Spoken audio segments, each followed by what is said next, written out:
Melissa, talk about the things that you do on a regular basis that actually is hmm getting us. It speaks to the communication or lack of communication that most home sellers feel.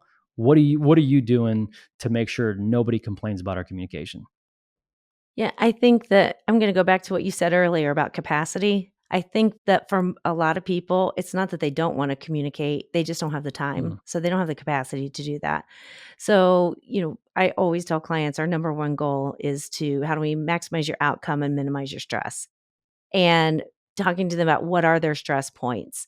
So, as part of that communication, they have shared with me up front what is the most stressful thing for them. Is it trying to coordinate a buy and a sell at the same time? Is it actually packing? Is it the showings themselves when they have kids and a dog at home? And how are they going to get everybody out to go do these showings?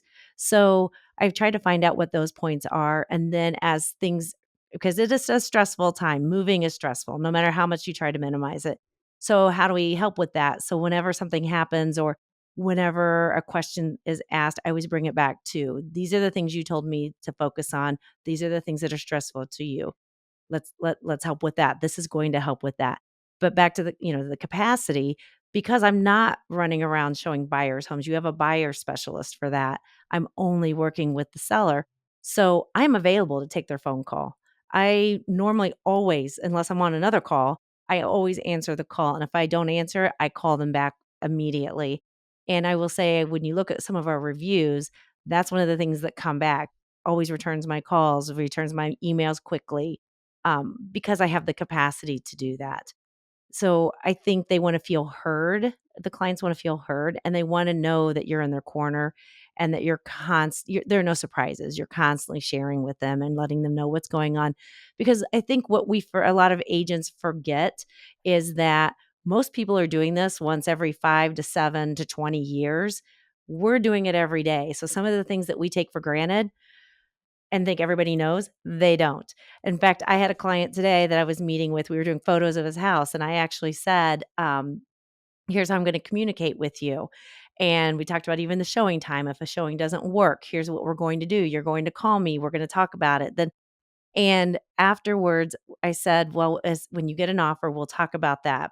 But my goal is to maximize your outcome, minimize your stress." And I said, "'Cause not all offers are the same. So what we're gonna focus on is the net. We're not gonna get lost in the details. We're gonna focus on the net." I said, "Because the net is your outcome, and we wanna maximize your net." He goes, "I really like that." mm, Because that is what's important to yeah. them. Like, you talk about it all the time, all the different check boxes in a purchase agreement, and a seller trying to navigate that on their own. How do we help them to understand what that is? Because for me, I got a little bit of teacher blood in me too, and so I wanna make sure they are understanding. I want them to understand what I'm telling them. I want them to trust me, but trust but verify, right? So I want them to understand what we're talking about and ask me questions. I'm not, and I, again, back to capacity, because I have the capacity and I have the time to talk to them. They can ask me all these questions and I can spend time with them and do that. I'm not running out looking for the next client. I'm not running around showing houses. I'm solely focused on them. And I think that that makes a huge difference in the outcome they get.